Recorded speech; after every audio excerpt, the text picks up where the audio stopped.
round, nothing to worry about too much as the players are just warming up down below us. It's the first of the semi-finals. We've got, if we look at the league table, you'll see where these two teams finished. Melville finished top of the ladder with 51 points, and then just behind them in second place was Hale with 50 points. So not a lot to choose between the two. Both had 16 wins in the season. Hale, in fact, drew 2 games, just lost 1 more, though, than Melville, and that was the difference on the league table. But it's going to be a very interesting match. The winners going straight through to the grand final. Well, we were very lucky to catch up with a couple of the players in the week leading into this game. And we're going to hear first from the captain of Melville City Hockey Club, and that is Tim Gears. Well, Tim, last year you didn't manage to make the finals, but this year minor premiers. What was the difference to turn around a season like that? Yeah, I think it's been a couple of things. I think our younger players have got progressively better over the last 3 years or so. I think from the last time we made the grand final in 2016, you know, our kids have certainly progressed and got a number of games under their belt. I think probably the core of our team is also, you know, at the level now where they're at a mature age and have enough experience under the belt to really kind of dominate the Premier League. And then we've got the older guys as well who are, you know, coming into their own. And we've got just a really good balance between our top-end older players and our younger players. And I think that's, you know, resulted in a really consistent basis for us throughout the year. How important was it to win the minor premiership to get that confidence? Yeah, well, I don't think it's ever something you focus on. You never go into the season, well, for us anyway, go into the season thinking we want to finish minor premiers. And at no point really throughout the season did we ever think, you know, that was our goal. We, as cliche as it sounds, took it, you know, week by week and just focused on getting the 3 points every week.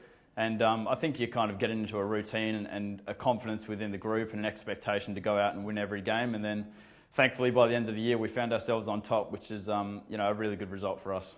You finished on top by 1 point from Hale. So is that an indication going into the finals of how close these finals are likely to be? Yeah, well, I think, you know, a few weeks before the end of the season, if you had looked at the ladder, there was probably us and Hale on top. But then I think the stretch between the 3rd team to the 7th team, there was only a matter of a few points separating probably 4 or 5 teams.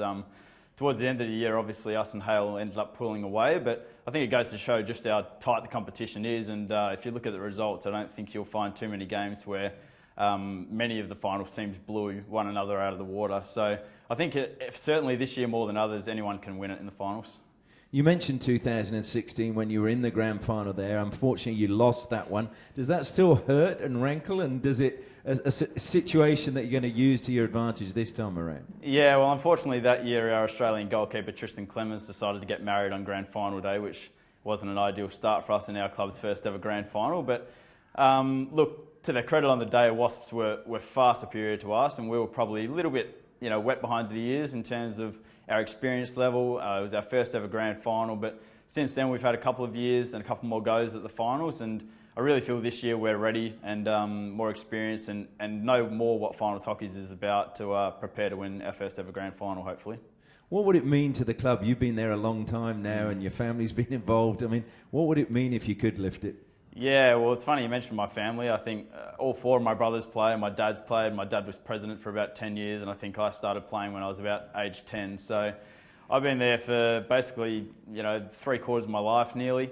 It'd mean a great deal, you know. There's so many people associated with our club, and I know back in 2016 we had half the hill supporting us, coloured in maroon.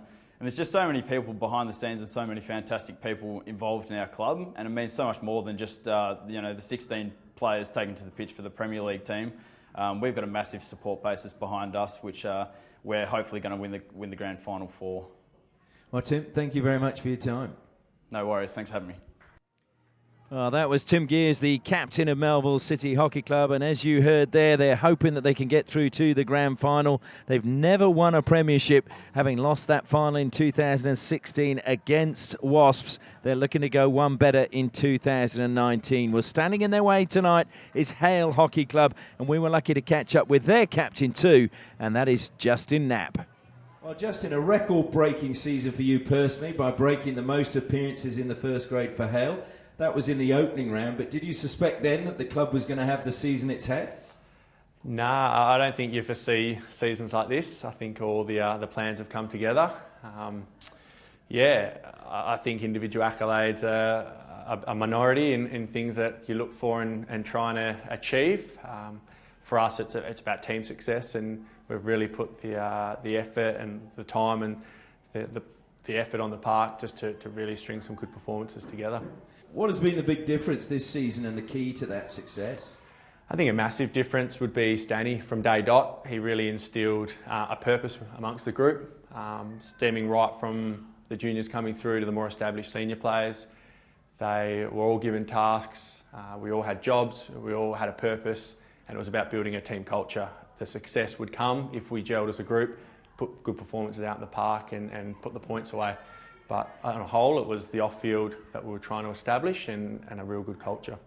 Well, it's obviously paid dividends. Now, the league table would tend to indicate that Hale and Melville are the teams to beat in the finals, but those results and games now become irrelevant, don't they, whether it's a knockout in the finals? Absolutely, yeah. The top five, day to day, even throughout the entire comp, any team can take anyone throughout the year. So you set a goal and you achieve or try and achieve the top five. From there, it's just a matter of putting a good performance on the day and really stringing some consistency. Well, Hale have had limited success in the past. You've been a long-serving clubman. What would it mean to the club and you personally if they could lift the premiership?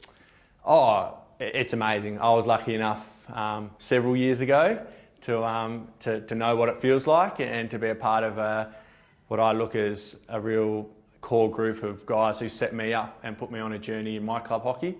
So it'd be amazing to be able to pass that on to a few of the newer people or the people that haven't experienced that. But yeah, it's amazing. When it comes to club hockey and even hockey in general, I don't think there's anything more any high accolades than lifting that cup come end of September. Well, thanks, Justin, and all the very best. No worries, thank you.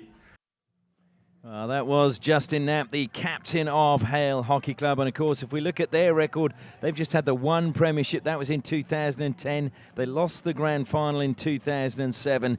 So again, they're trying to get to the grand final for the third time in their club's history. Tonight, if they get a victory, they will achieve that.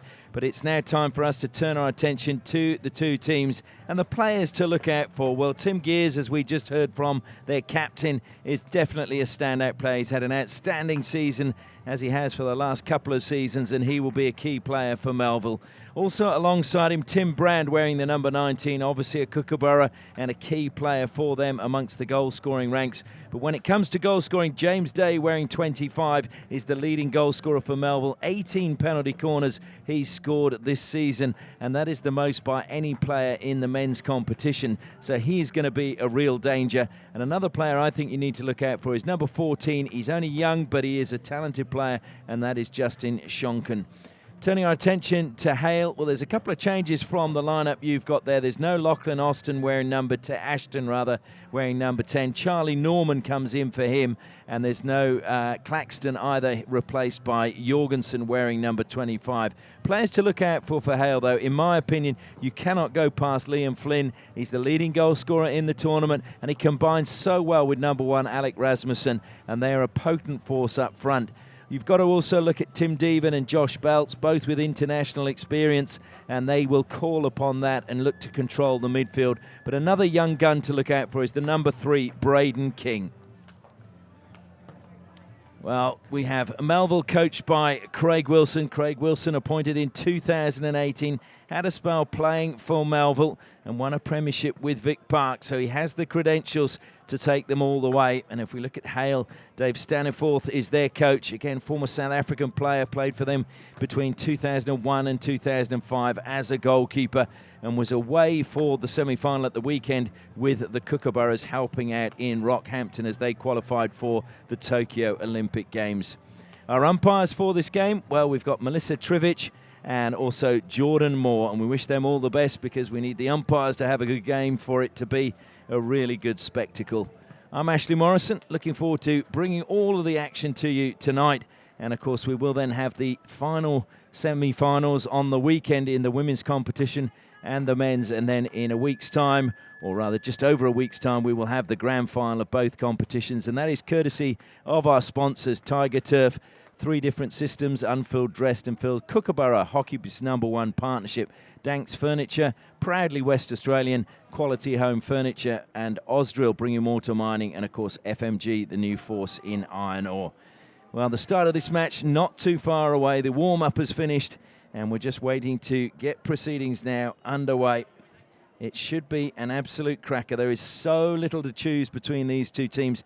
Even if you look at the goals for, Hale scored 82, Melville scored 80, so there is really nothing to choose between the two. And even when you look at the goals conceded, Hale just conceded only 4 more goals than Melville. One final huddle down below us from the Hale players, whose hashtag has been Bleed Blue all season. And, of course, the maroon of Melville City. They'll be looking to go all the way and straight into the final. They are missing Matt Willis, which will be a little bit of a blow for them. Matt Willis, their second top scorer, he's returned to Europe to play club hockey over there. And so we'll miss the whole of the finals. And then they've also got Lachlan Sharp, the Kookaburra, currently out with a hip injury, and we wish him a very speedy recovery, not just for club hockey reasons, but also for international hockey reasons. The players just lining up down below us, and Hale now walking out onto the turf from a final huddle, and Tim Gears giving plenty of talk to his teammates. And he's finished what he's got to say, and they break up, and they will be looking to head out to the middle as well. And it is a wonderful evening here, the full moon hovering over the hockey pitch and the trees in the far side of the pitch. It's a wonderful spectacle.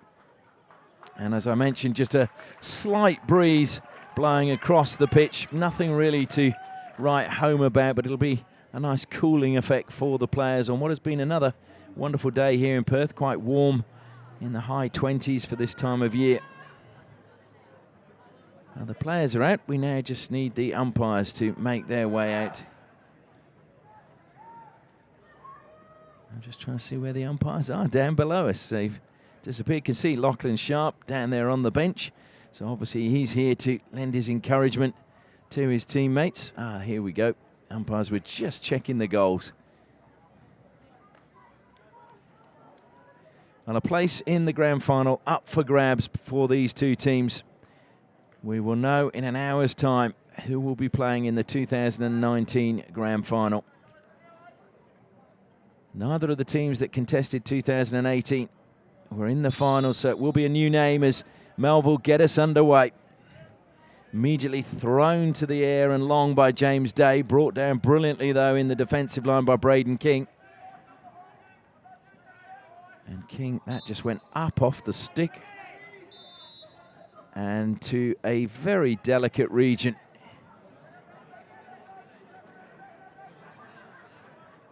And King has been penalised. I actually thought it went up off the Melville stick, to be honest, that King flicked that forward and it ricocheted up, but decision goes Melville's way. They've taken the free hit. And into the circle, I'm pleased to say, is Sam Gears is okay. But it will be a free hit to Melville. Brand over the ball for them. Just a dummy before he took it. Slip in the corner, but they've still kept possession. Fired into the circle.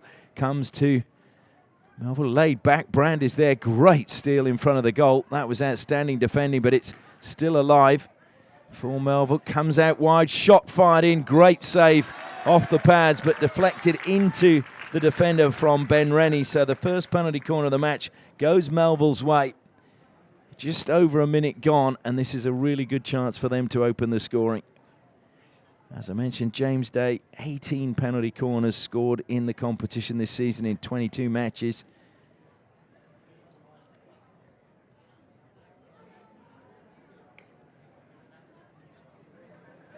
So he waits at the top of the circle. Alongside him is Tim Gears. Gears is at the second battery. James Day at the first with the fluorescent stick in his hand, just sliding it across the turf. Comes to Day, and that is a brilliant save. Well, that was arrowing into the roof of the net, and Rennie threw his left mitt up. Superb save. So Rennie saves from Day and keeps his team alive. in these opening minutes as Melville are really going in search of a goal. Good play by Wallace, stayed calm under pressure inside the circle. Really high press coming from Melville. They don't want to allow Hale to play out from defence. Rasmussen is the man pinned in there. And it was Deven gave a sharp pass out to Knapp on the sideline. Gears, that's Tim Gears, gets the rebound. Good defence again inside the circle by Hale. They managed to find Deven. Lovely turn coming from Josh Bowen, one of the young guns for Hale. And just being left behind there by Braden King. Wallace finds King again. King under pressure. Good work coming from Shonkin. There's plenty of movement from both teams at the moment, and that's another great pass into the circle. Shot on the reverse stick into the side netting though. Good work again by the goalkeeper, Rennie, coming out really early and closing down the angle. Didn't allow Brand any space for the shot. So Tim Gears looking for Brand, and Wallace in the end didn't get a touch on that. I thought he might have done, and it might have been another long corner, but he just dummied us all. It's intercepted again by Gears. And it's possession being given away at the moment by Hale, and just a lot of pressure applied by Melville. Came off Trent Potter. First sortie into the Melville half from Hale. Brought down brilliantly inside the circle, and penalty corner has been awarded as Jeff Cock worked his way into the circle. So the first attack from Hale, and it results in a penalty corner, and they've got a chance to open the lead. Well, we saw a brilliant save at one end. Now it's up to Nicholas McCorn to try and prevent, you would think, Liam Flynn scoring against Melville. So making his way to the baseline is Josh Bowen to inject. Flynn and Cocker at the top of the circle. Flynn at the first battery, Cocker at the second. There's a little bit of a hush comes across the Perth hockey stand. The ball comes in, goes to Flynn. Flynn flicks. And that is another good save. And this time it will be a long corner. And it has to be taken directly opposite. Tim Deven over the ball for Hale. Pushes it out wide. Good strong work by Rasmussen. Went to the edge, just lifted it up, comes back to Bowen. Bowen will steal it into the circle. Here he goes and got it back, but he couldn't keep it in play. And it will be a free hit to Melville. James Day looking to go to the air straight away. Throws it up and brought down brilliantly by McDougall.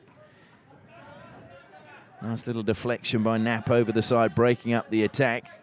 Comes back now to Trent Potter.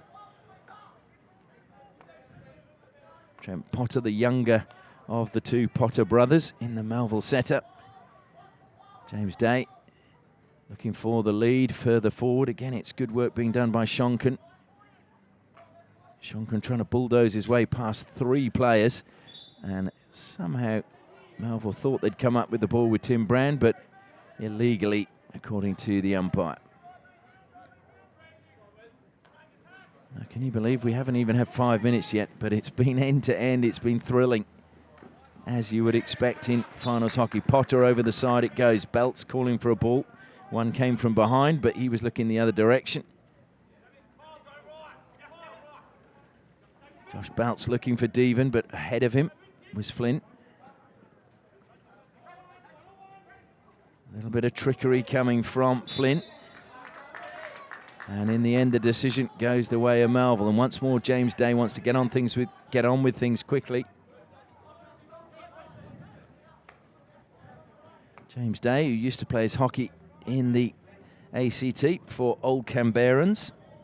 Then he was part of the national development squad in 2017, so moved across to Western Australia. Good turn there coming from McDougall. McDougall still going. He's hit that from outside the circle. It's a sharp save from Rennie. Kept the ball down very well so that there was no danger. Just the way he angled his mitts. Good lesson for any youngsters. Belts finds Deven. Two Tasmanians combining. Deven back to Belts. Belts will now open play up, and there's a bit of space now. as Josh Bowen switches it back the other way, and it was very nearly on the end of Michael Ferguson's stick. But there was plenty of pace on the pass. Ferguson, though, doing his best to get on the end of that one.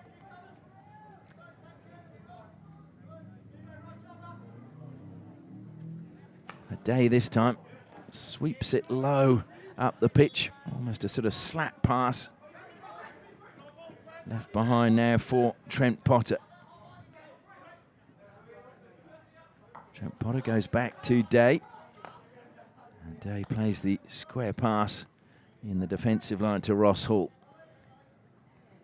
That will be collected in the corner by Tim Brand. Brand advanced to the edge of the circle, wins a long corner. Kyle Potter now feeds it forward. McDougall was into, well, it's a free hit actually to Hale.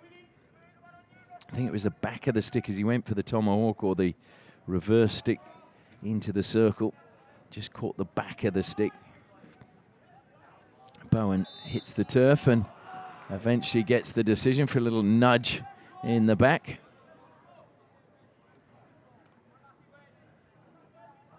So after a helter-skelter start, it's slowed a little bit now, as you would expect. Trying to come across was Frank Reynolds, put under pressure and eventually gets the free hit. Again, we see Melville looking to play on with things really quickly.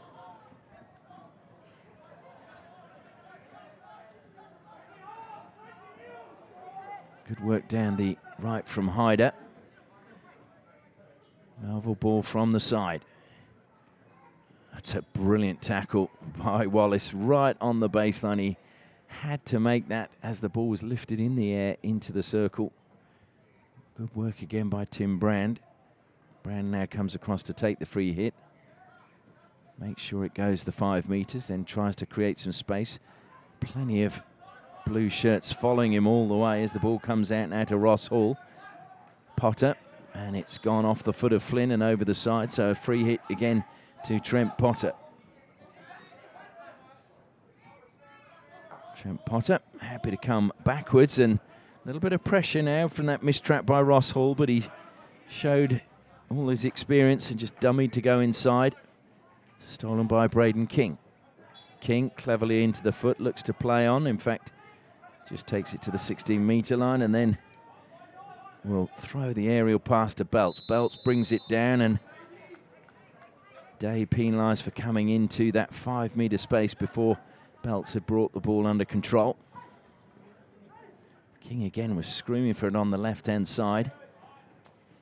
And just a touch, just taking that one over the sideline, this time off the stick of Wesley Stewart. So it's Liam Flynn, south passes, deflected off Day, but collected. It was a back stick, so it is in fact going to be a free hit to Hale again. Devon pushes it wide now, and a chance for Benji Austin to get it into the circle. And the shot was a good one from Cock, and it was an equally good save from Nicholas McCorn.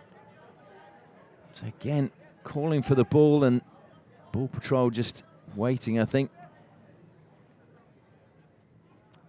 So Josh Belts now. Short to Devon, in it goes, and McCorn just lets that one run into his goal.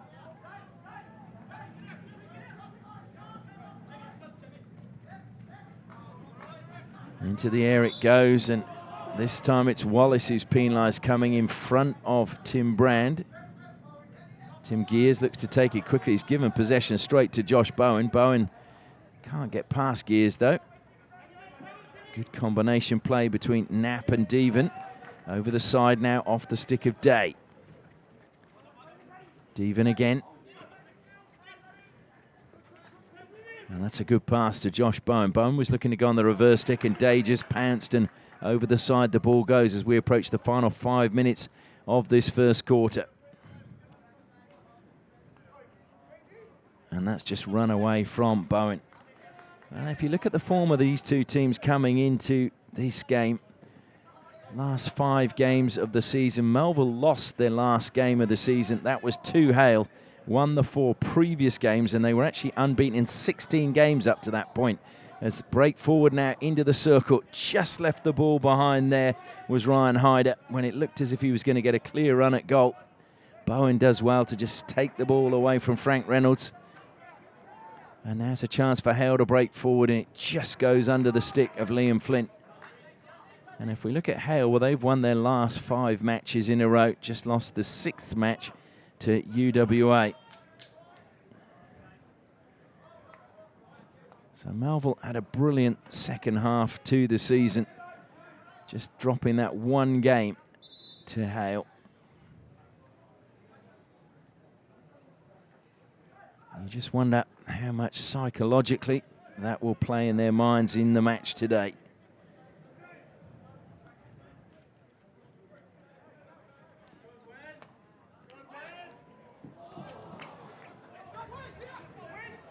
In fact, that victory was the first one that Hale had had over Melville since April 2017. And that's pushed out over the side by Justin Knapp, so it will be a Melville ball. Just over 3.5 minutes left in the first quarter.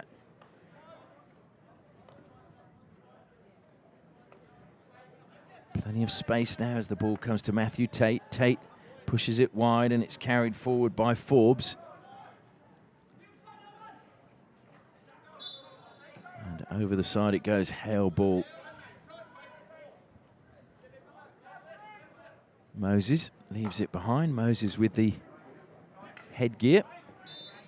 And a free hit again to Hale. Left behind for Belt, stops it with his foot. And the opportunity to go forward quickly closed down. It was good defensive work, in fact, by Kyle Potter, who was combining well with Sam Gears. Gears then stole possession. Now it's Brand. Brand, well, was that a foul from Knapp? Not according to the umpire. And in fact, now it's Brand who's penalised.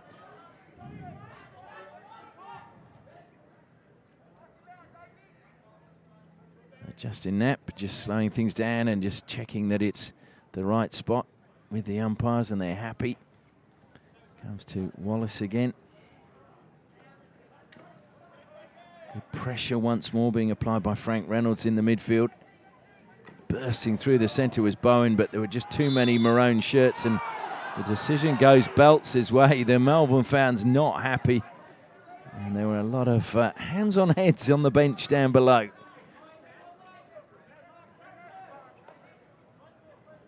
That was aimed for Charlie Norman, but just too much pace and the angle a little bit too acute for him to get on the end of it. And that's just been thrown straight out of play by James Day. Just seemed to get caught in the hook of his stick and certainly didn't end up where he intended. Puts his hand up as a form of apology. Good steal coming in there from Tate again. Over the side it goes. It'll still be Hale ball as we go into the final minute and a half of the first quarter. Are we going to see a goal in this first 15 minutes? Pressure again lifted out of the circle. Over the side it goes.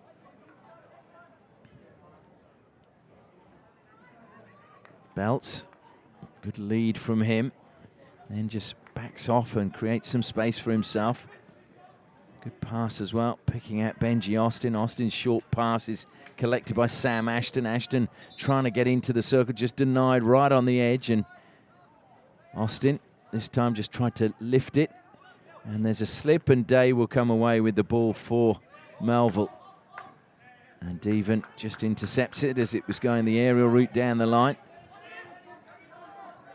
Shonkin leaves it behind. And Day again, self passes. Belts has to retreat, and was that off the foot of Devon? No, it was off his sticks. It's another ball from the side, and I don't know if that was a whistle for Flynn not being 5 metres or Day taking it from the wrong spot, but anyway, play continues. Devon helps it forward to Flynn. Flynn tries to play it infield, and it just caught the body, but it was lifted too high to Wesley Stewart. And that is the end of the first quarter. Well, it's been end to end. It's been thrilling. It's been fast, but no goals as yet. And there will be goals, you feel, at some point, because with attacking hockey like this, someone has to score. So at the first break, it is Melville City 0, Hale Hockey Club 0.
Welcome back to the Perth Hockey Stadium.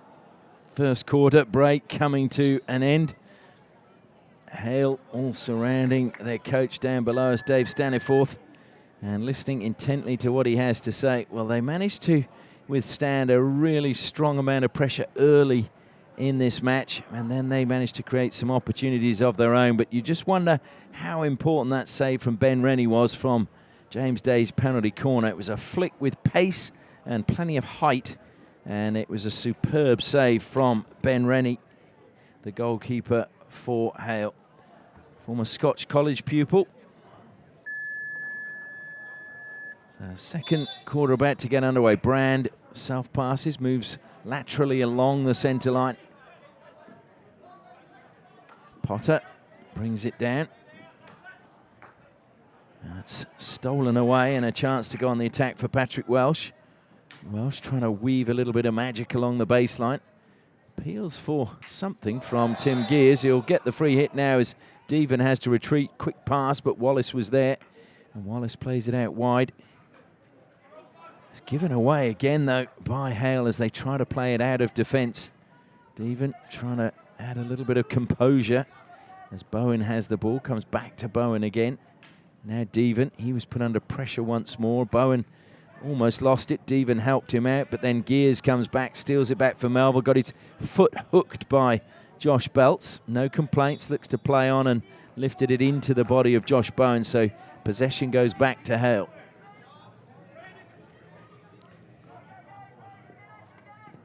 Day comes across, gets it under control. Oh, and wow, Wallace, I think, was clearly... There was a push in the back there of Sam Gears. And green card has been issued to Blake Wallace. So Hale down to 10. This may be the point where we see Melville able to make that extra player count. Shonkin over the ball, looks to spin it into the circle. Good defence, though, from Devon. Carl Potter was looking to turn inside the circle. Devon just pickpocketed him there. Liam Flynn now. But again, possession goes back to Melville. Day, will he go straight down the guts? No, he's going to push it out wide onto the right-hand side, but Tim Gears couldn't bring that under control. He was just saying you should have passed that one to Ross Hall. Would have been the easier and simpler pass. Not surprisingly, Hale will try and eat up time while they're a player down. It's thrown to the air, a stumble from Liam Flynn. Flynn, though, will get possession, manages to get the better of Potter. Numbers coming back, though, now for Melville. Flynn has managed to get past Potter. Lovely tackle, though, from Day. Applause from the crowd here, and it's a good crowd on a Thursday night. Now it's Belts. Devon. Little deflection again off the stick of Sam Gears. Over the side it goes. Rasmussen is there. Great to see him out there after missing so much of the season with osteitis pubis. Return to Townsville to recuperate and have a bit of a rest. Bowen gets past Day. Bowen cracks a shot. Bowen scores. The opening goal goes the way of Hale. There'll be some complaints. I think they felt that it clipped the foot of Bowen as he accelerated towards the top of the circle. It wasn't paid, and it is the opening goal of the match going the way of Hale.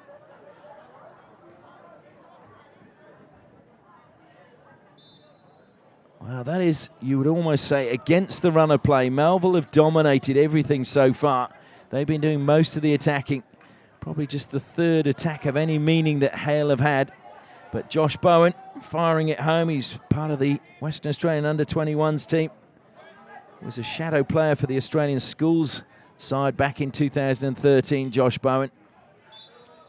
Good tackle just outside the circle, but it will be a free hit. And Hale are back to their full quota of players. You can see Blake Wallace looking to attack the ball across the face of goal, but it was drilled into the turf and then lifted above knee height, so deemed dangerous. Little debate going on between Carl Potter and Melissa Trivich. I have to say Potter lost. And that time it was Belts coming into that 5 metre zone as the ball thrown to the air. Melville will be a little bit frustrated by their experience. That's a brilliant touch from Potter. Into the circle it goes, and unfortunately didn't manage to get the touch that Tim Brand was looking to beat the goalkeeper, Rennie. A good ball in again from Ryan Hyder, aiming it straight for Tim Brand at the near post, looking for the deflection to wrong foot the keeper.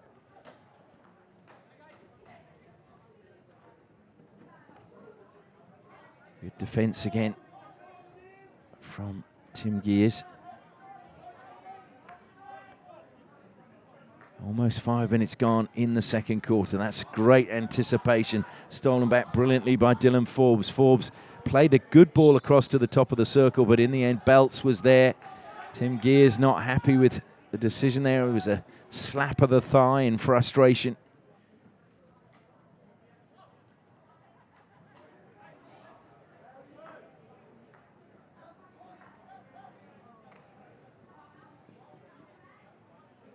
Well, there are teams that say they don't like the week off. Melville had the week off courtesy of coming top of the league, while Hale played and beat WASPS last weekend. Great anticipation again from Forbes, but he couldn't get it under control, and over the side it goes. Chris Moses now, product of Corrine Senior High School, 22 years of age, and played his 100th game against WASPS back in July for Hale. So big milestone for him, the 22 for Hale.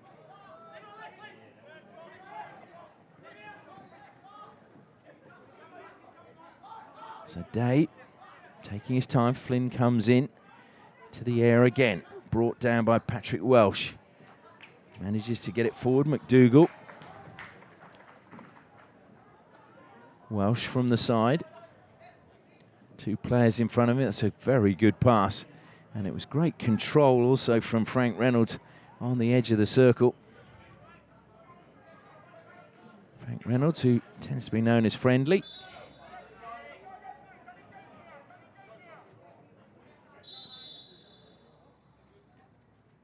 And I'm not surprised yet.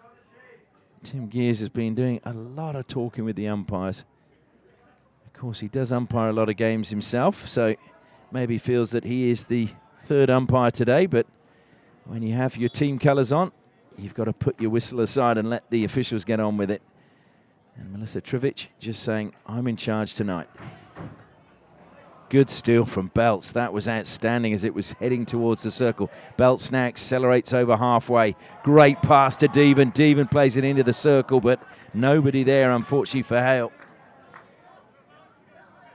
Josh Belts, when he gets going, he hums like a Rolls Royce. Now it's Flynn, little bit of space that gets underneath it on the reverse stick.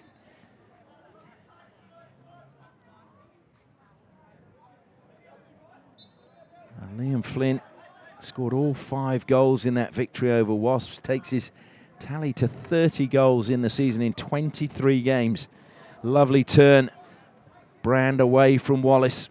And Gears, what a collect that was with one hand. And good defence, though, coming across in the end from Benji Austin to just take it away from Tim Gears, as Gears was looking very dangerous. Gears has been so pivotal for Melville, been involved for so long. Tim Gears has been captain since 2016, aiming for a second grand final.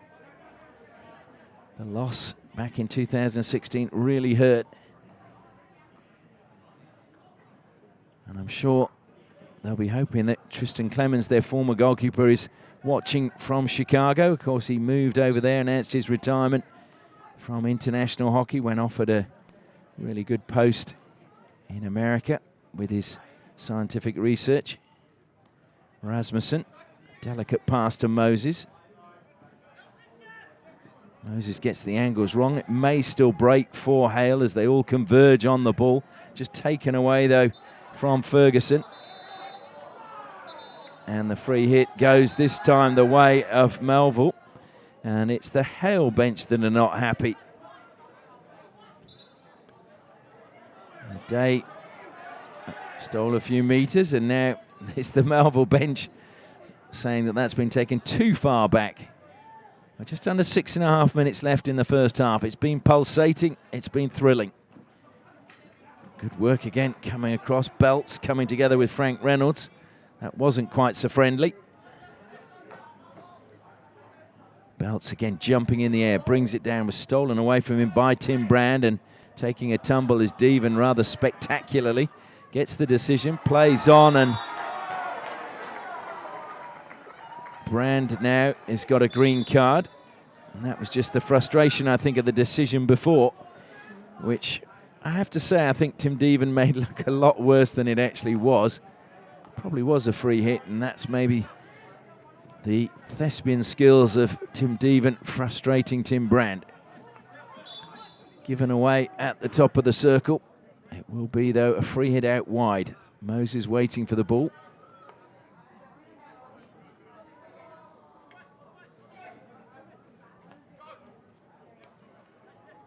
Comes back to Braden King. King to Belts. Belts tried a little delicate pass back to Moses, and now he's lost possession. Good work there from Ryan Hyder. Ryan Hyder did really well putting pressure on Josh Belts, originally from Bunbury in the southwest. Played for the WA under 15s, 16s and under 18s, and this match is getting a little bit feisty now. Good work defensively from Trent Potter once more. Potter doing well, just 20 years of age. Comes wide now again to Ross Hall. Deflected off the stick of Josh Bowen. Lovely touch from Deven. Deven feeds it forward, but it just caught the foot of Cock. It's a day again.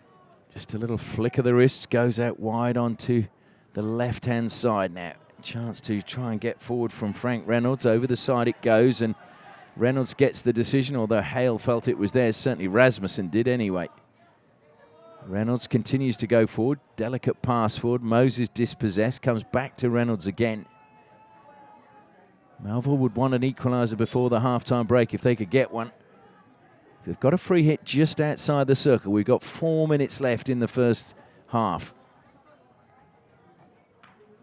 Crack towards the circle. In it goes, and was that a foot? No, it was great defensive work. Picked up, though, again by Reynolds. Reynolds into the circle. Good defence once more, and somehow Hale getting it away, and it was Tim Deven winding back the clock. All those years of experience. Took a blow, I think, to the jaw or the nose as well, and a little bit slow to walk out of defence. But how the Hale players managed to keep their feet out of the way there, that was remarkable. It was good work inside the circle from McDougall and Reynolds. Given away to Brand. That was just directed straight to him. And Brand may make Hale pay, but he tries to go through two players, gets a free hit. Wallace and Deven say, well, what did we commit there? He just played it into our sticks. Brand, though, top of the circle, goes on the reverse stick, shoots, and another good save from Rennie. Well, Rennie did really well. That was Brand on an angle, and Rennie with a good save once more. It's a long corner, taken quickly. And the angle pass just goes harmlessly over the baseline. Oh, well done, Ben Rennie.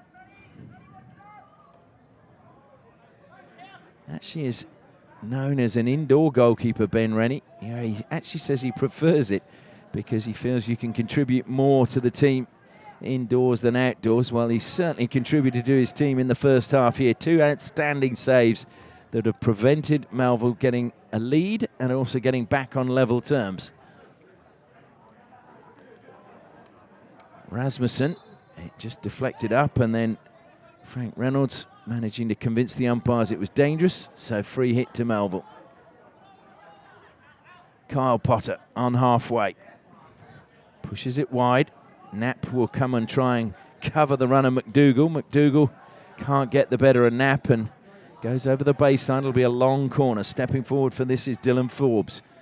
Forbes over the ball. Goes back into the defensive line. Ross Hall. Hall forced wide. Hall, though, advancing down the sideline and managed to play that one into the foot of Sam Ashton.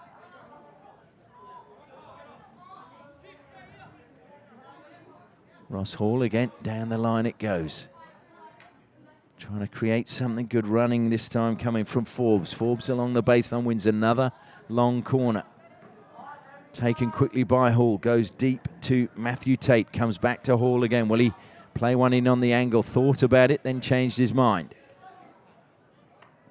Tate, well, you could see who he was aiming for out wide. The lead from Justin McDougall.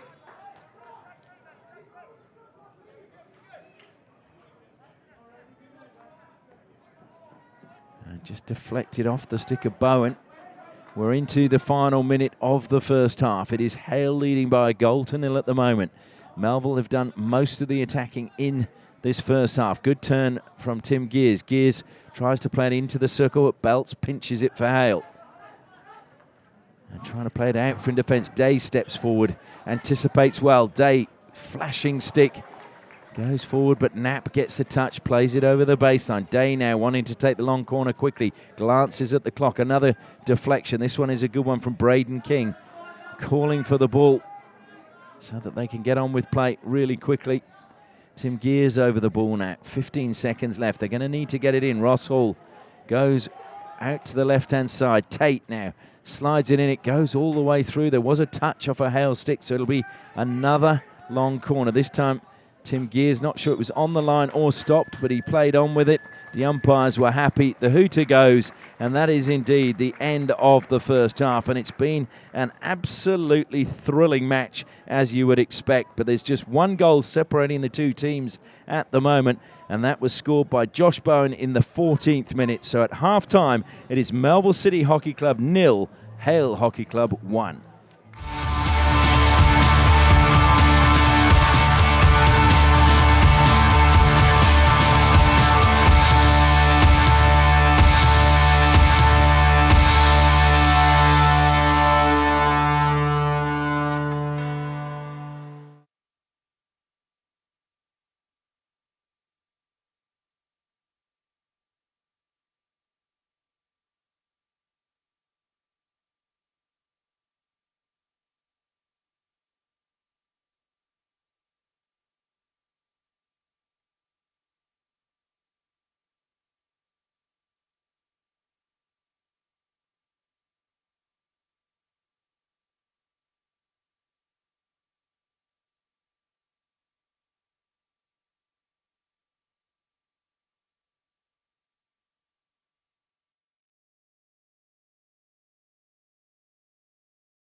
Welcome back to the Perth Hockey Stadium as the Melville players make their way back at Hale. We're down in the far corner.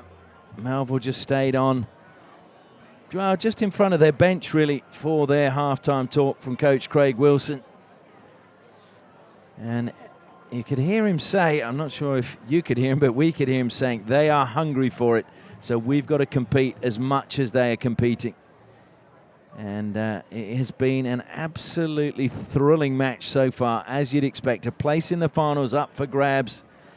When you think these two teams have shared just one premiership between them, they desperately want to be at the big dance in a week and a half's time. So the second half to get underway, and it will be Hale to start the second half for us. Liam Flynn goes back to belts. Can Melville find some goals in this match? Can Hale hang on? Can Ben Rennie keep them at bay? There's so many questions to be answered, and we'll know the answers in half an hour. And here come Hale, desperately trying to keep that in, was Justin Shonken. Unfortunately for him, he couldn't do that. In 2016, he was the Ian Halliday Trophy winner for the highest junior scorer, Justin Shonken. Bowen carried it forward, but he free hit. We're coming back for Justin Knapp over the ball. Flicks it in the air. Didn't get the distance. Brought down now by Ross Hall. Tim Brand with a little bit of space. Pushes the ball forward, and unfortunately for him, catches the foot of Patrick Welsh. Just those little mistakes start to creep in as you get more and more desperate in a match. Belts chased down. Good work from Sam Gears. And that's a super pass to Liam Flynn. Flynn into the circle. Great tackle. There was a hand in the back, though. Could have easily conceded a penalty corner. Ross Hall living dangerously in my book. When you have a player inside the circle, you put a hand in his back, you're asking for trouble. Stolen away. And looking to get forward again. It's good work once more from Sam Gears. Manages to get it back to Welsh. Welsh, well, has he got the decision? And Tim Deven was playing on, but free hit goes the way of Melville. I'm sure Tim Deven knew exactly what he was doing there. Just broke up the attack, broke the momentum up. Day, well, in the end he has to self-pass. Good defensive play by Hale, moving every time a Melville player moved, they went with them, closed down that space and cut out the opportunity of the aerial pass. That's a good intercept now, and accelerating forward is Rasmussen. Rasmussen, though, played it straight into the stick of Tim Gears. Wonderful steal by him. Good pass to pick out Brand. Brand, oh, what a pass that was from Brand, and it's going to be stolen in the end by Justin Knapp. It was unfortunate for Justin Shonken. But what a pass that was by Tim Brand. How he managed to find Justin Shonken, well, it was almost miraculous.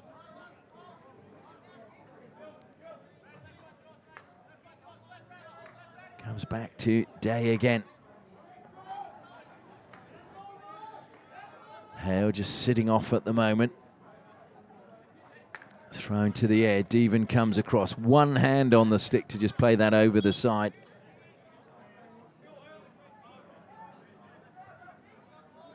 Dylan Forbes looking for options. Short pass is taken. Strong physical challenge again in the back of Frank Reynolds. Forbes takes it quickly once more. Drills that one into the shins of Rasmussen. And in the end, the decision goes the other way. And Rasmussen limping as he goes forward. In fact, it wasn't Rasmussen, my apologies. It was Jeff Cock. Melville bench feeling that Cock deserves an Emmy for that performance. And that was right into the hand of Tim Gears, who goes down on his knees. Well, hopefully he's okay. But that was, even with a glove, in fact, I think it was just a little bit above his glove by the looks of things. I think Tim Deven will wait to apologise after the game. There's certainly a lot of chatter down there. Blake Wallace looks to slide that one forward. It's deflected over the side off the stick of Frank Reynolds. So Rasmussen Rasmussen looks to attack the circle and did very well to catch the foot of James Day. It looked like he had nowhere to go, and somehow he just managed to get his stick out and pop it onto the foot of Day. Into the circle it goes. Good defense again. Deven wins it back and play on as Moses had the ball in acres of space for Hale. It's Deven. Goes back to Moses again. The groans were for the sticks getting hooked. Will be collected by Tim Gears, who seems to have got over the blow to his wrist. Gears again trying to control things. Flynn just leans forward and pushes the ball over the sideline. Day, that was thrown very close to Liam Flynn.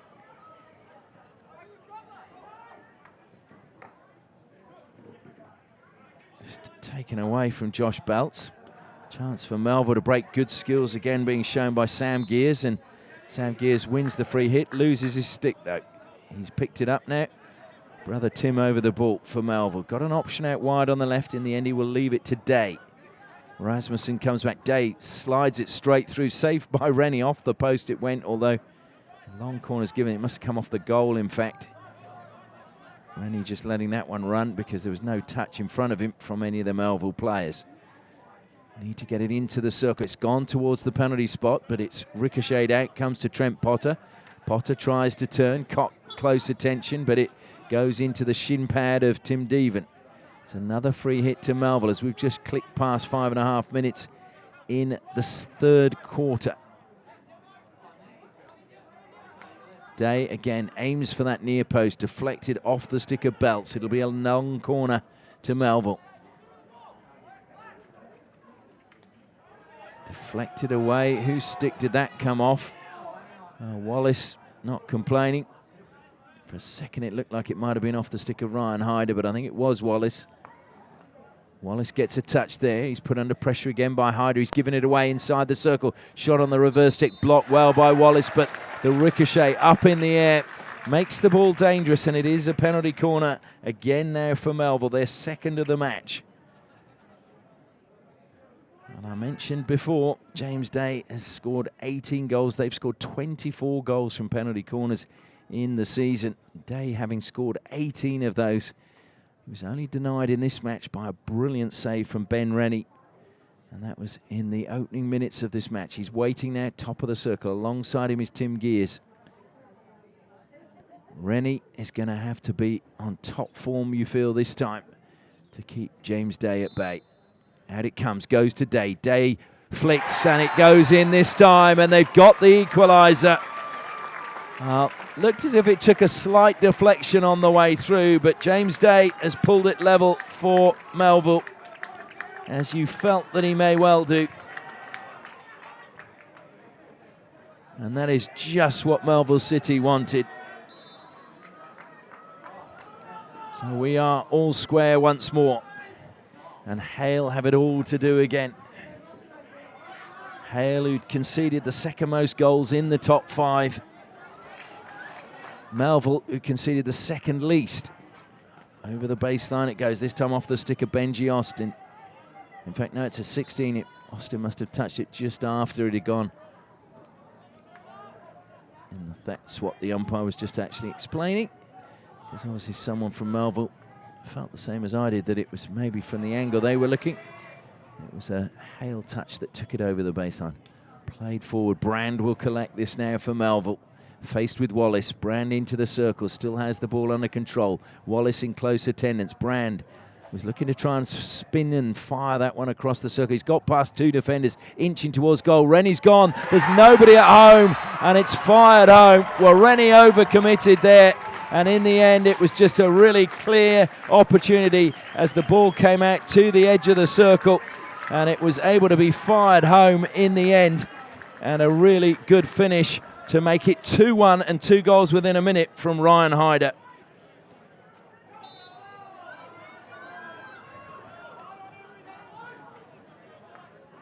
So 2-1, how a game can turn.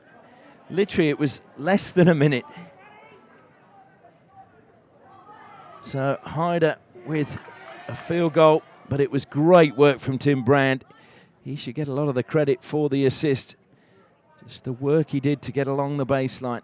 And then he drew Ben Rennie out of his goal, which meant that when the ball came back to the top of the circle, Hyder just had an empty goal at his mercy. Just quickly, I want to thank our sponsors again, Kookaburra, Tiger Turf, Danks Furniture, Osdrill and FMG for their support of the live stream of these finals matches and all the games all season. Wallace now put under pressure by Brand, evades him. Flynn has done really well, top of the circle, and looked to release it. Penalty corner for Hale, and is this their chance to pull a goal back? Well, it was good work by Liam Flynn. Did well to turn at the top of the circle. The big question, they would want one now, because the longer it goes in the match before they get back on level terms, the harder it's going to be. So Liam Flynn waits.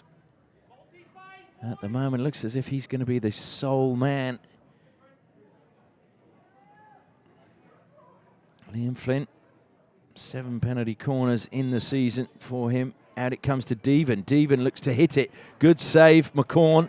And he got it away from Bowen. It's going to be one back, though. It's, well, a free hit goes against Hale and looked to play on quickly. It was played into the heel of Tim Deven. Hale bench were not happy. They felt Rasmussen should have got the free hit. It went against them. And now here come Melville on the attack. Brand again has done really well out wide. Evades one defender, feeds the ball into the circle. Shonkin got a little bit of a push. Shonkin gets a penalty corner. Hale looked dejected. I just wonder again, it was just this big shout from the sideline from the Melville supporters.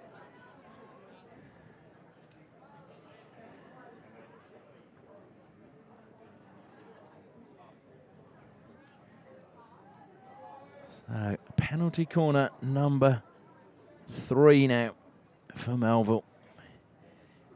And James Day, 1 from 2. And Rennie beaten last time. Can he keep this one out? Tim Gears at the second battery. They won't go to him. They go to Day again. Day flicks straight into the first runner, Wallace. And it was high into the body of Wallace. They play on quickly. Moses now plays it forward. Collected well by Bowen. Bowen infield to Rasmussen. Surrounded by maroon shirts, but he still gets the ball away to Koch.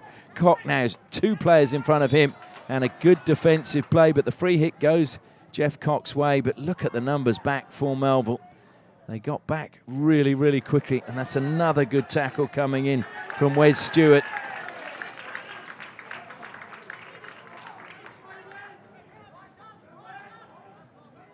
Space now in the middle of the park, and that was a good pass to pick out Kyle Potter. Brand again just leading away, and he's just leaving Braden King behind him. Tim Brand, who's really grown as a player since moving to Perth, will be 21 in November. You forget that when these young players come across and get into the national development and Kookaburra squad.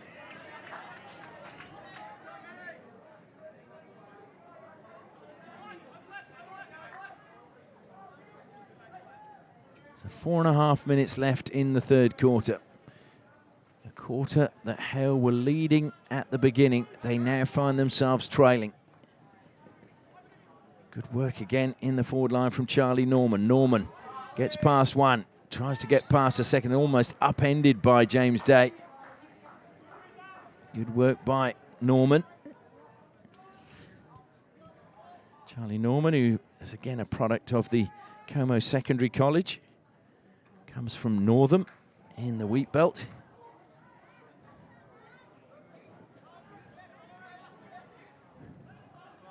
That's a really good intercept coming in there from Chris Moses. One back again by Tim Gears. Gears releases it to Frank Reynolds. Reynolds loses out, but it's still with Melville rather. Then it's stolen by Deven. Deven accelerating away. He's being attacked from both sides. Up in the air it goes, edge of the circle. It'll break though for Hale. Rasmussen trying to get the better once more of Wes Stewart. Stewart, though, up to the task in defence for Melville. And that was lifted, edge of the circle, and Day was very quick to look at the umpire and say that's got to be a free hit, it's too high. He's about 6'3", and it hit him fairly high.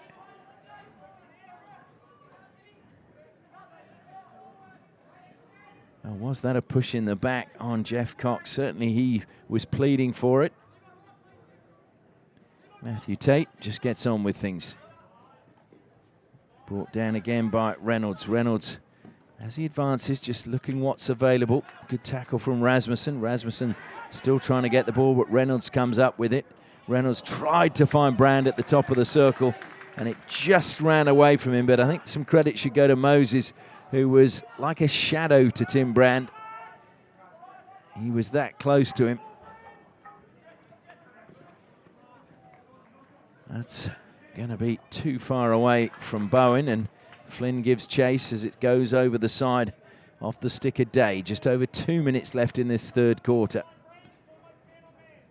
How a match can change. 2 goals within a minute for Melville, and they are now in the driving seat. Bowen scored the only goal for Hale. He's dispossessed. That's to Brand, and Brand straight through the middle, one-on-one with Rennie. Brand got held up. Brilliant save, Rennie. Still, though, with Melville. Top of the circle, trying to turn and shoot. He advances towards goal. Rennie saves again to deny McDougall. Saves again to deny Day. Well, what a performance. And then Tim Gears, the whistle goes. Well, Ben Rennie take a bow. He's saved from Brand, he's saved from McDougall, and then he's saved from Day. So Ben Rennie with 3 saves.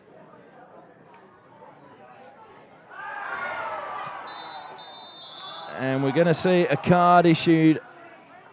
Are we? Yes. It's a yellow card as well. So Melville will have the last minute and 20 seconds down to 10 players and 4 minutes of the final quarter as Kyle Potter gets the card.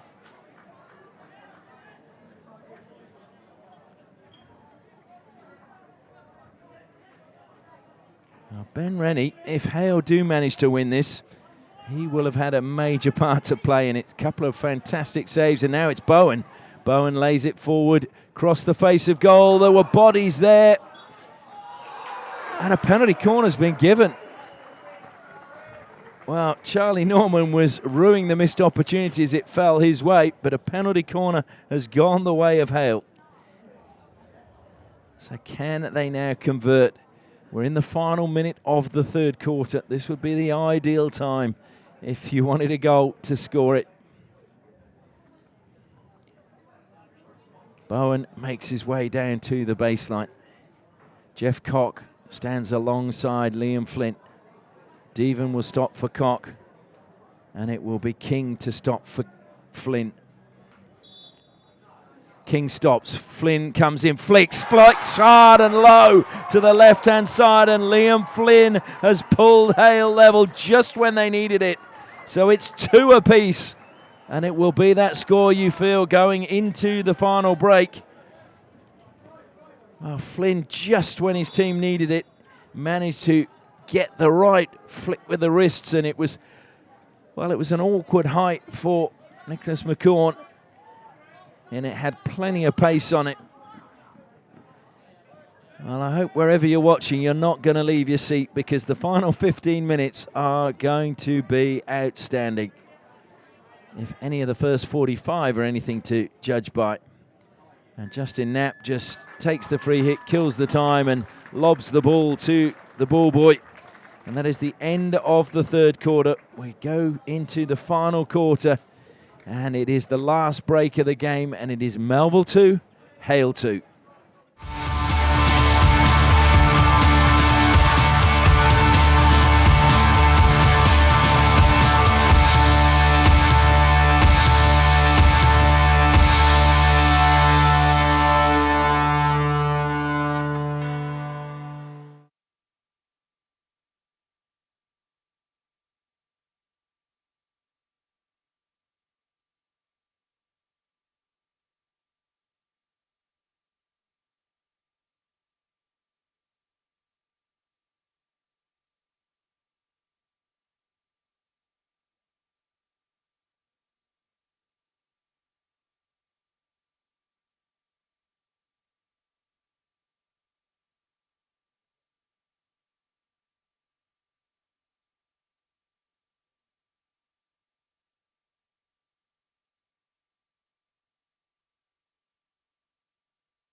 Well, wherever you're watching this, put your seatbelt on and get comfortable, because we're in for a hell of a ride as we go into the final quarter, the last 15 minutes. And, of course, if it's all level there, it's 5 minutes each way, a sudden death.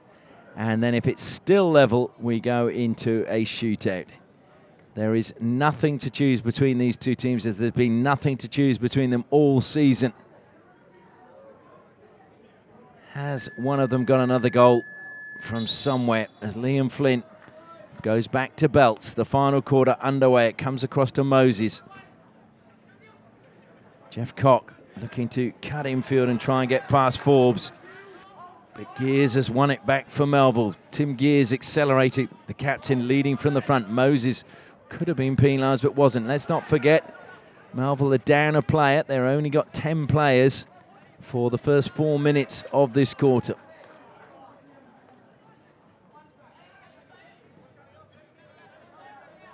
Oh dear, there's a mistake now. It's Liam Flynn, one-on-one with McCorn. Flynn, he's held up by Day. Still trying to get inside the circle, looking for support. Looks to play it wide, and there was nobody wide from Hale. No support for Flynn.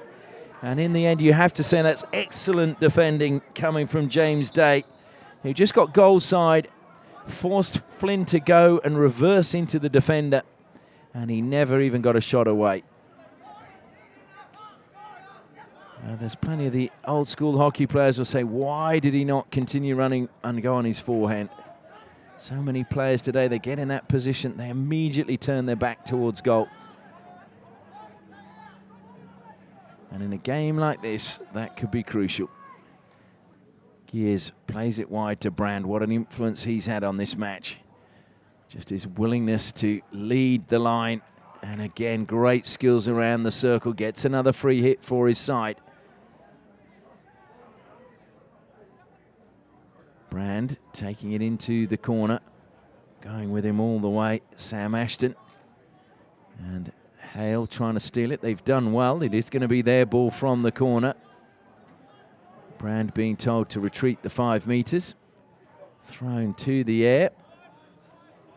Brought down and allowed to bring it down was Ross Hall. Hale still now trying to push up and try and make that extra player advantage, but brilliant by Gears. And Gears managing to get the ball wide to find his brother Sam, who in turn gives it back to brother Tim.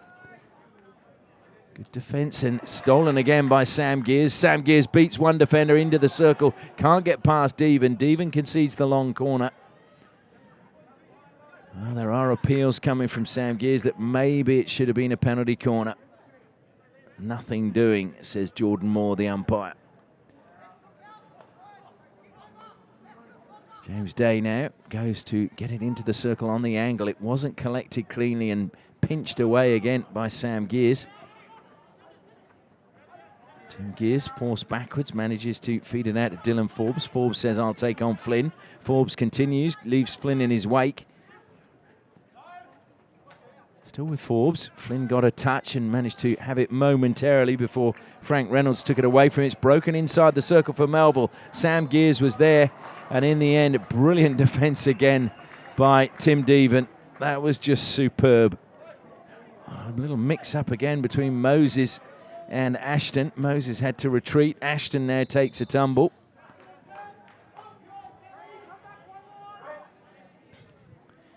Down below us, Dave Staniforth is also messaging in semaphore, I think, to his players. The arms are going here, there and everywhere.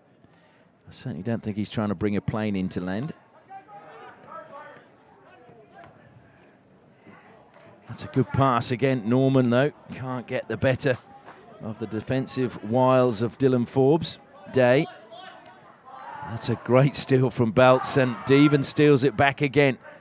Cock runs straight into the defender, gets a free hit. Tim Gears is in the way, and Belts is upset. He wanted to play on, and Melville is still going.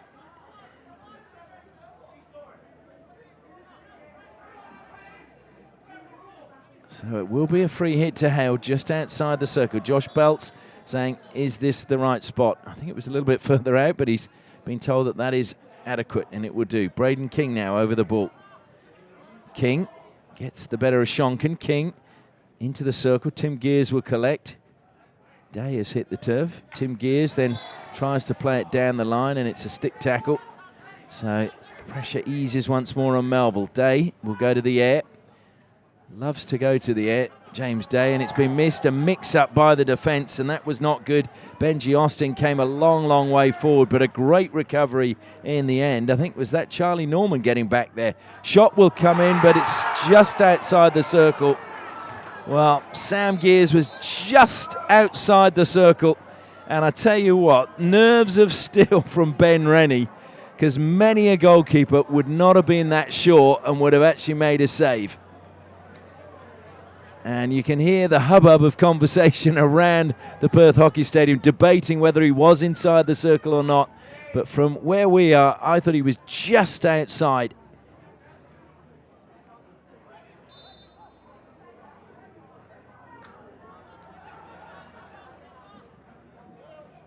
Again, Melville go to the air. There was a slight touch off the stick of Justin Knapp, so long corner conceded. In fact, now it's a ball from the side. Didn't cross the baseline, so Tim Gears has to play it forward. We're into the final 9.5 minutes now of this match, or of regular time in this match, because there could well be 5 minutes of extra time if we don't get a goal. And that was, again, really good work from Jeff Cock, and a strong tackle coming in. Devon, well, that wasn't too far away from Tim Gears' head, and needs to make sure he gets that under control on the far side. Wes Stewart, he did well. Played into the foot of Liam Flynn. And at the moment, the aerial pass is the preferred option by both teams as they look to just try and catch the opposition out. Shonkin trying to win it back.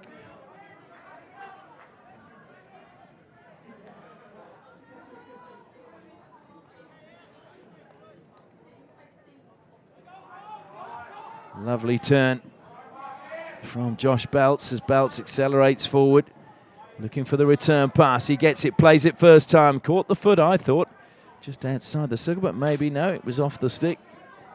No complaints, it was obviously off Ross Hall's stick. Again, just the angle that he had it and that we're located. Moses. And well, who played that over the baseline? It was the defender, so it will be another long corner, this time to Hale. As we're approaching the halfway stage in the final quarter. Devon tries to play it first time, hits the body of the player, edge of the circle. Devon plays on, doesn't take it into the circle as yet. And he's done, though, for shielding the ball with his stick. He begs to differ. But Tim Devon loves a debate. Day again uses his strong wrists to great effect and just flicks it down the far end of the pitch. Melville trying to press higher up. That was a strong challenge in the back of Belts. Belts did well, and he was almost caught again as he just peeled away. He's given possession away to Tim Brand, though. Well, he telegraphed that pass, and now it's Bowen who's penalised. Brand over the ball for the free hit. I think he was hoping someone else would come and take it, but it's Hyder. Hyder, good pass to Tim Gears inside the circle, off the foot. Penalty corner, has to be. Well, both the umpires have missed that one. It was clearly played into the foot, and a long corner has been given. Well, Hale dodge a bullet there, and by the bullet, I mean a penalty corner from James Day, because they travel at pace. It was Jorgensen's foot that was found inside the circle.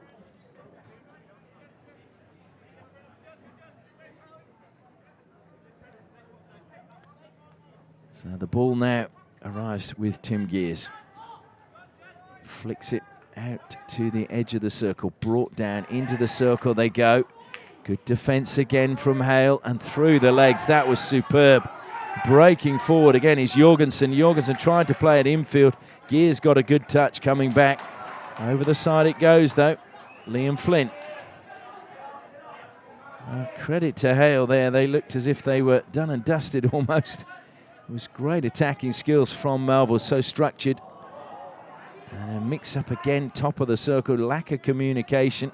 But then we see the same from Melville as the pressure starts to tell. McDougall playing it over the side to nobody in particular. Good defence again. And it goes over the side. That was good work from Trent Potter. 5.5 minutes of normal time left. Hale go on the attack once more. Ooh, there was plenty of pace on that as it whistled across the face of goal. And again, credit to Nick McCorn for getting his feet out of the way, not conceding a long corner. Deflects this time, though, off the stick of Benji Austin. So ball from the side. Hyder leaves it behind. In fact, it's a free hit, Ross Hall. Happy to go back to Day. And Day, he's just given a 16. Nobody in that line of fire. Moses gets the ball quickly and is closed down fairly quickly by Ryan Hyder. Up the line it goes again. Flynn will collect this one. Flynn looks to cut him far inside Ross Hall. Flynn continues his run. Oh, and there's a clear push there, as there was a little bit going on off the ball, and the free hit goes the other way. But, well, the umpires are now just having a chat via their earpieces. I have to say, I thought that Day blocked the run of Tim Deven as he was turning. And I think the decision is going to stay the way it was, which is probably the right thing, because the umpires would have been watching play and wouldn't have seen that. James Day is saying that Tim Deven ran into him, I think, with his stick. It was probably 6 of one, half a dozen of the other, and I think the umpires have probably got it right. Just stick with the original decision. As Melville come on the attack, and we're closing in on the final 4 minutes. Is there a winner, or are we going into extra time, sudden death?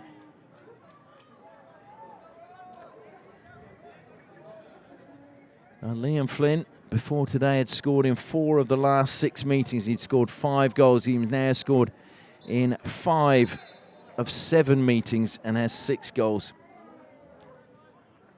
And I can tell you as well, in the last 3 seasons, we are on average with the goals. There have been 27 goals in 6 matches, and we've got the average of 4 again today.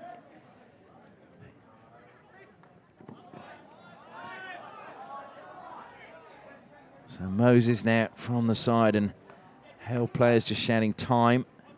Belts running forward and impeded by Frank Reynolds.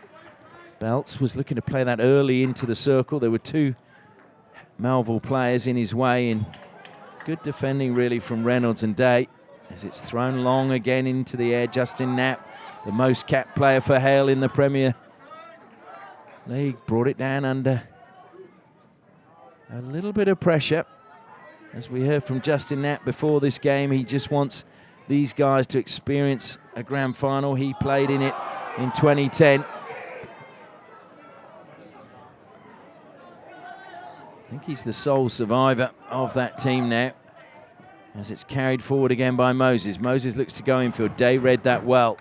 Deven, though, steals it back. Now it's with Bowen. Bowen goes infield to Belts, looking for the return pass. Is Bowen. Bowen started the scoring tonight. Is he going to finish it? That looked as if it was deflected. Well, no, it was all off the stick of Tim Gears.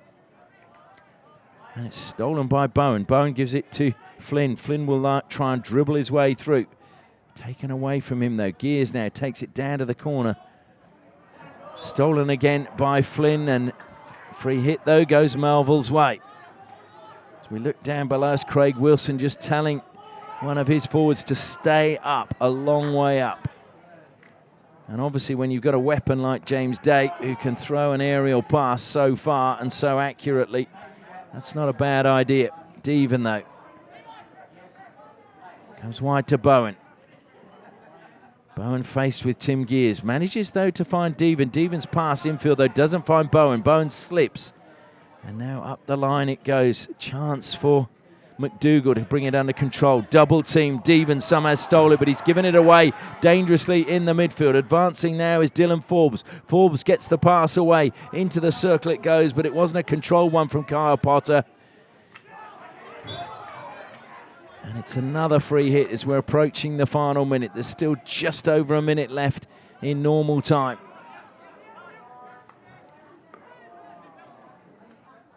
Belts, well, that was clever. He didn't really have it under control and just dinked it into the foot of Patrick Welsh. 55 seconds. Moses comes up on the outside of Belts and receives the ball, but is closed down. And lovely little shimmy from him to create some space. Deflected down the side, but can't be kept in play by Jeff Cock. Time for one last attack from Melville. Day comes across, and no doubt he'll flick it high and long. He does. Rennie's come a long way. And in the end, it is the Melville player, Tim Brand, who's gone into that space, that 5-metre zone. It really is an issue, this rule. And you just wonder whether the aerial pass, well, certainly something that's debated around the hockey clubs around the world. Devon gets it. Flynn will receive. They'd love a penalty corner. Flynn tries to go past Day. It's gone up off Day's stick. Day stays down, and that will be the final play, though. Well, they're not going to get the time, I don't think, to take the free hit, because the minute they take it, the clock is going to say time up.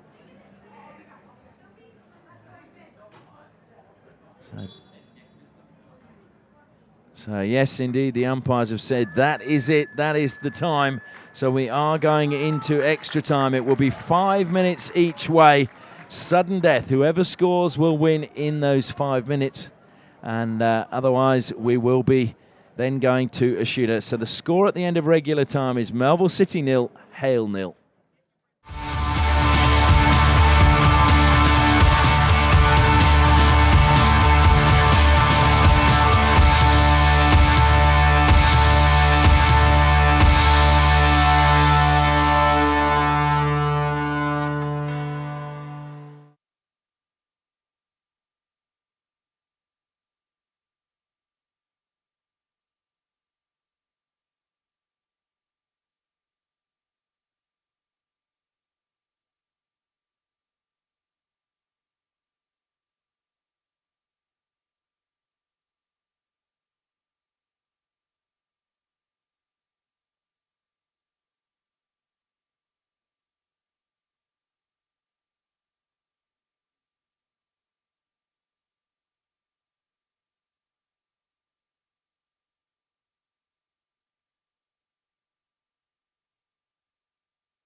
Welcome back to the Perth Hockey Stadium. It is the end of the match, but we are waiting for extra time, sudden death to get underway. It will be 5 minutes each way, and the players had a 5-minute break between the end of regular time and the start of extra time. And of course, if it's all level after this, we will go into a shootout.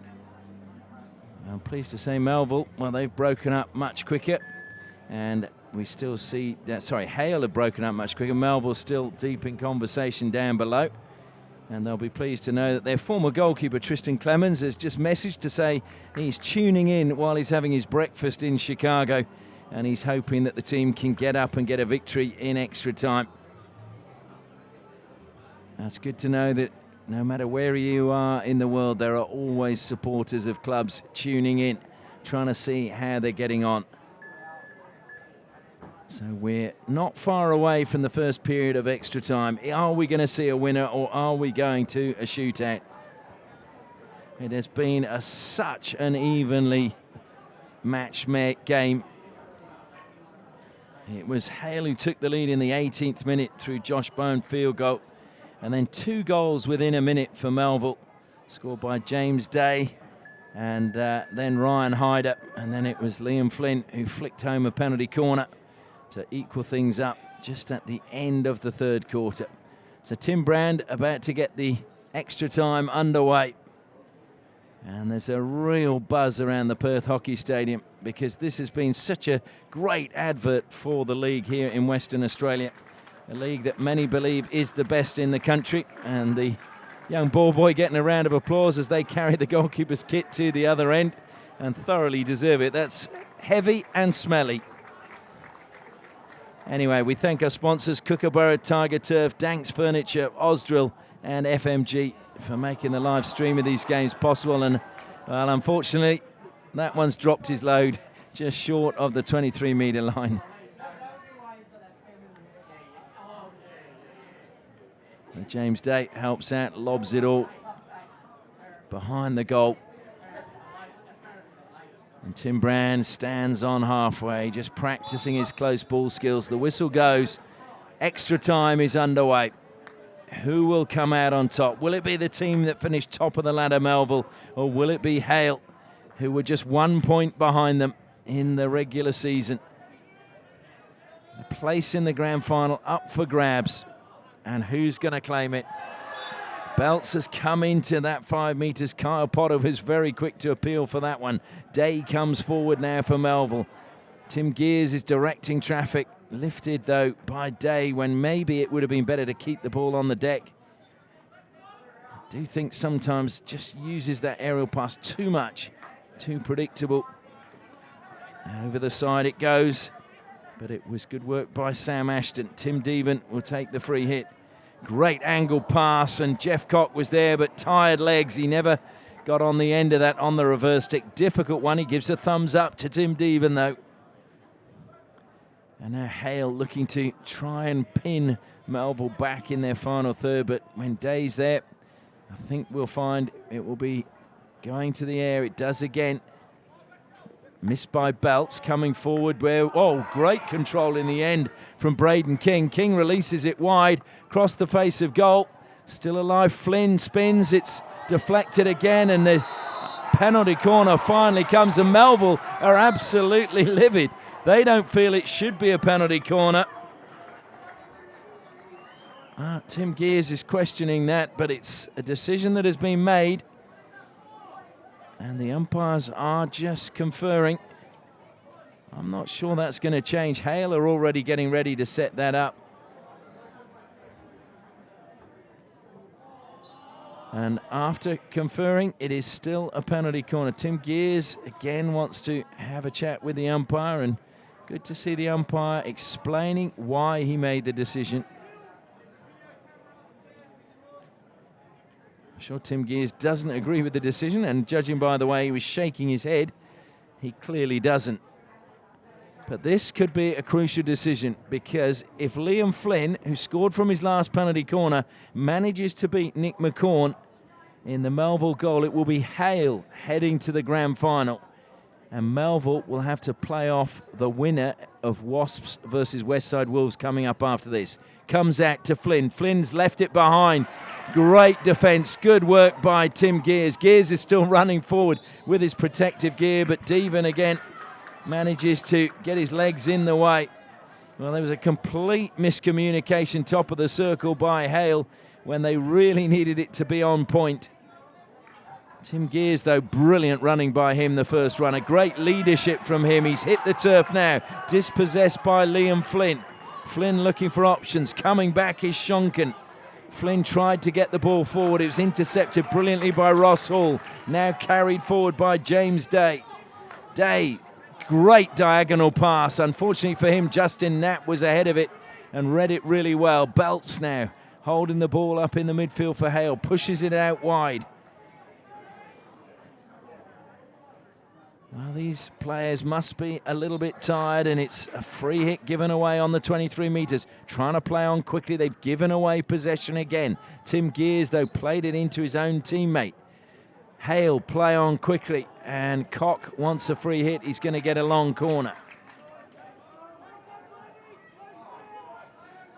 And switching play. And this time it is Moses who's penalised for coming into Trent Potter's space. Potter just holding his ground. So James Day again. We got 2 minutes left in this first period of extra time. Day just takes a touch, then slaps it. He's doing better than I think with keeping the ball on the ground and playing passes like that.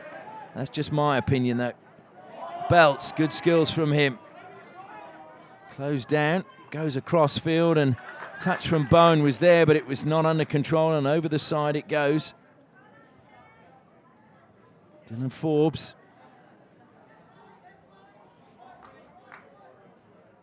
Forbes self passes, down the line it goes, and it just went underneath the stick of Ryan Hyder.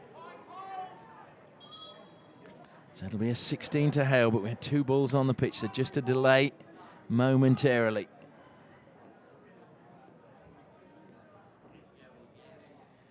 Carried forward by King. It was brave, and Moses had to help him out. Belts again, good lead from him. The 2-23s doing battle. Carl Potter trying to dispossess, and now there's danger into the circle. Play to Flynn. Flynn loses it for a moment. Flynn tries to shoot, and it's a good clearance. That was a really good tackle. And James Day again dribbles forward and then plays it forward. It's brought down, but it was lifted in the air. So Sam Ashton it was who was trying to find Liam Flynn inside the circle, and Hale have tried to play on but played the free hit from the wrong spot. Belts is where the free hit will be taken from. He has the ball now. We're in the last 30 seconds of this first period of extra time. And there's a little bit of pushing and shoving going on. I think it was Sam Ashton involved there with Dylan Forbes. Inside the circle, goes wide. Hale need to get the ball in quickly. They do, deflected over the baseline, long corner. Belts calls for the ball, glances up at the clock over this on the scoreboard, takes it quickly, tries to go the 5 metres. Good touch though coming in from Carl Potter. And that is the end of the first period of extra time, and it is still tied up at 2 goals apiece. Scoreboard's gone back to 0-0, but it is 2 goals apiece at the moment, and we should be turning straight around here. The coaching staff not allowed on the pitch. There's just a quick wander on from Craig Wilson just to give a drink and I'm sure some instructions. And again we see the ball kids just running from one end of the park to the other. I feel sorry for the poor Melville guy. He's got to still pack the bag for them as well. So we will have not a straight turnaround. Of course, Melville had to defend a penalty corner. Hale didn't, so that is why they had to pack the kit as it was thrown here, there and everywhere. Nicholas McCorn jogs up the pitch.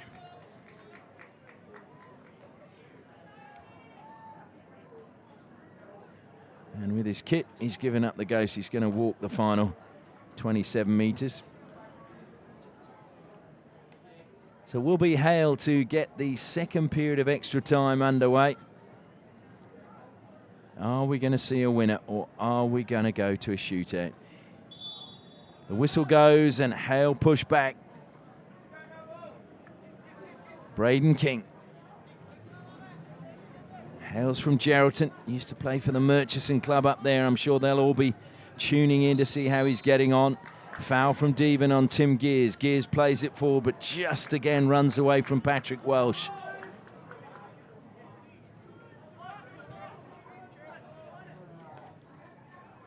King again. He's going to be surrounded by Melville players. Got a good pass away, and Flynn manages to turn. Strong a contact from Ross Hall, but Flynn, one hand on the stick. And they're going to come back for a free hit. Devon wants the ball. Good skills from Liam Flynn. He's not the strongest of people. He's a fairly tall, willowy individual. Well, was Tim Gears 5 metres? That will be the question, and if they score, it'll be debated for a while, but given away. Braden King tries to find Jeff Cock, who can't keep it in play. All the players getting a little bit weary now. Mistakes creeping into the game. Gears, good pass from him, manages to pick out Patrick Welsh. Welsh looks to play it into the circle. Brand is collected. Brand under pressure, looks for a foot, finds a foot, and Moses plays the ball away. And this is where Melville feel they will win the game. James Day, as we know, is dangerous from penalty corners. He strides forward with his fluorescent stick glistening under the floodlights. Can he beat Rennie? Well, Rennie has made some fantastic saves to deny James Day, and he's going to have to really pull one out of the top drawer now. You can feel the expectation from those in maroon down below us. Day and Gears line up at the top of the circle. It's bound to be James Day. There's no doubt about it. The whistle goes. Out it comes. Day looks to flick. He slips. It's going to break for Tim Gears. Well, of all the times to slip, that was not the moment that James Day wanted to. Well, we saw Hale fluff their penalty corner. We've now seen Melville do the same. Is it the pressure? Is it tiredness? Free hit to Hale.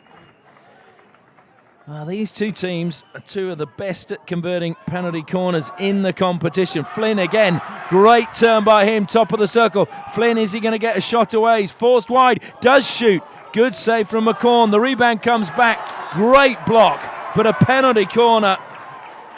Well, it was desperation as the ball came back to Ferguson, and Ferguson shot. And the penalty corner has been awarded. I think we're going to see again the umpires conferring.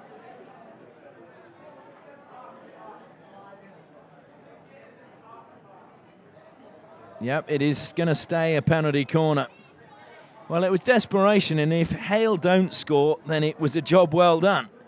But Hale now with their fifth penalty corner of the match. Liam Flynn at the first battery. Jeff Cock at the second. Tim Devon just off to the left of Liam Flynn. They went to him last time, and he tried a direct shot. A hush comes around the stadium. It comes out to Flynn. Flynn flicks. Good save, McCorn. Keeps his team alive. One back by Belts. Brilliant skills by the Tasmanian. Played for Diamondbacks, but that was real diamond skills from Josh Belts. Well, nobody seems to want to win this game, and great attacking of the ball by Braden King. A player whose maturity on the pitch belies his age. Braden King was the player of the tournament at the Australian Under-21s National Championships in July this year. Braden King, James Day carries it forward. Again, hits the low pass, intercepted by King. King finds Devon. Devon looks for options, but two Melville players close him down. He has to go to Belts. Belts now plays it forward, looking for the path of Liam Flynn. Good defence again from Ross Hall coming across, and over the side it goes. We have 2 minutes left in this match. Mistrap by Belts. Gives possession away, and it's Shonken. Shonken facing Moses. Shonken, one hand on the stick, gets over the 23-metre line. Moses looking to try and stop him getting down the line. It's penalised. So it will be a free hit to Melville. Over the ball now is Kyle Potter. Potter flicks across the pitch to his brother Trent. Trent brings it under control. Into the circle it goes. That is magnificent again from Devon. In the air and just stick on the ground, and he brought the ball under control. Tim Gears now, can he spark something for his team? Slaps it forward, but no contact. And it will be a 16, and we've got 1:30 left. It looks as if we are going to a shootout. Thrown to the air by Hale, but it will just bounce harmlessly out of play. James Day is going to carry to halfway. He's going to be closed down now. Plays it gently down the line. Trying to turn, and a good turn it is from Kyle Potter. Potter to the edge of the circle. Deflected away, top of the circle. Oh, and a free hit. The whistle was very, very late, and Melville feel they would have liked to have played on rather than get the free hit. That's why all the hands were on the head. Patrick Welsh over the ball. Must travel 5 metres before it goes into the circle. Day has it. He's then lifted it into the body, but it came up off a Hale stick, and that was into the foot edge of the circle. Well, there's a little bit of confusion. I think Hale felt that that was lifted off Day's stick directly into the body, whereas it was deflected, I think, off the Hale stick into the body, and the umpire got the call right. But it's a penalty corner to Melville. There are 40 seconds left on the clock.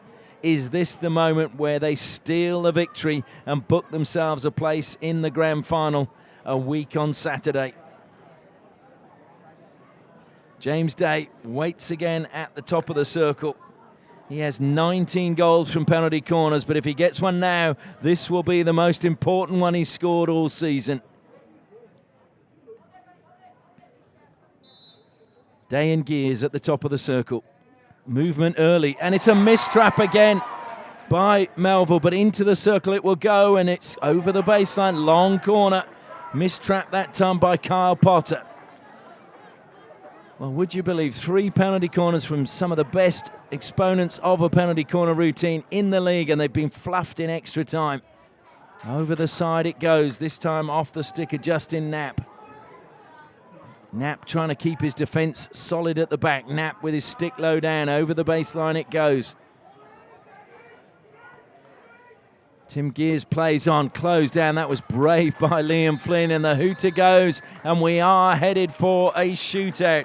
It has been a 2-all draw at the end of full time, and we're still tied up at 2 apiece at the end of extra time. Well, take a bow, all you players. It's been a magnificent match, and it's almost sad to see that one team has to win, and they have to win via a shootout. The players are tired, and you just wonder who will be able to hold their nerve in the shootout. Well, we're going to have a short break as we get some messages from our sponsors, and then we will be back with all the shootout action for you.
Welcome back to the Perth Hockey Stadium, where all the fans here are on the edge of their seats or the edge of their blankets if they're up on the hill behind the goal.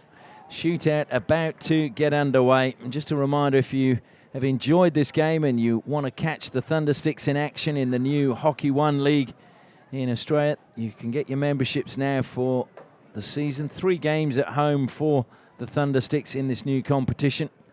And just visit the Hockey WA website. We're just waiting, I think, for the captain of Hale to come forward. It looks like Tim Gears is just waiting down below to toss the coin to decide who's going to go first in the shootout. Some teams prefer to go first, some prefer to go second. I think Justin Knapp making his way over now. Looks as if he's got the shin pads out, that he is not going to be taking part in the shootout. Of course, the way it works, 5 players selected from each team, and they have 8 seconds to score from the 23-metre line. If we're still level after the best of 5, those same players will go again, but they can change the order, and the team that went second will go first. So those not taking part must stay just near the halfway line.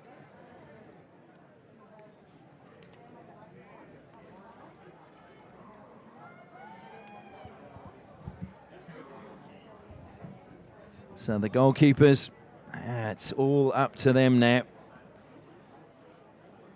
Some would say it's up to the strikers to score, but it's really up to the goalkeepers to prevent them from scoring.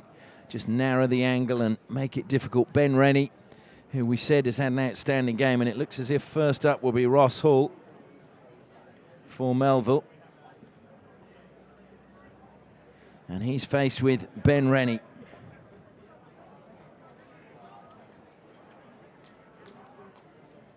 So it's Hall versus Rennie. Rennie comes out almost as far as his penalty spot. Hall turns his back. He lost control momentarily. Great save from Rennie. Full stretch with the stick. Time has run out. And so Melville missed their first attempt. Good work again by Ben Rennie, who has really made that triple save earlier in the match to deny Brand, McDougall, and then Day. And now it is Braden King to step forward for Hale. Can he give his team the lead after the first shootout? So King goes straight down the middle. McCorn has come out. King's created some space and he bangs it into the net. And it is Hale 1, Melville 0. So next up is James Day. Well, you'd think he could almost flick it from where he is and beat Rennie. It's only a little bit further back than where he flicks them from penalty corners. And he is so strong with the flick. Day now heads down the middle, goes off slightly to the left. Rennie doesn't move, and a lovely spin from Day. Rennie does the splits, but he can't stop it. And it is all level. So good work from James Day. Now stepping forward for Hale is Liam Flynn. Whistle goes and Flynn looks down at the ball. McCorn comes past the penalty spot. Flynn always dinked it to the right-hand side of the goalkeeper. And that was a very clever finish from Liam Flynn. Not easy to execute, standing upright on the reverse stick. And now Tim Brand. Kookaburra, experienced player, one that they would expect to score. Ben Rennie, of course, will have other thoughts about that. Brand goes slightly off to the left again. Will probably look to spin. Goes out onto his right-hand side. Rennie stays on his feet, and Brand, though, gets it underneath him. And it is now 2 apiece. Josh Belts will come forward for Hale, another international player who again has the weight of expectation from all of those wearing blue inside the Perth hockey stand. The whistle goes. Belts goes off to the right-hand side, switches to the left, tries to drag McCorn one way, then the other. Gentle shot. McCorn got a touch, but it dribbles over the line. And it is now 3-2. Well, maybe not. Maybe it's actually 2-2, because I don't think I think that ran out of time. So it is, in fact, 2 apiece. So Belts' shot did not cross the line within the 8 seconds. So now it's Justin Shonken.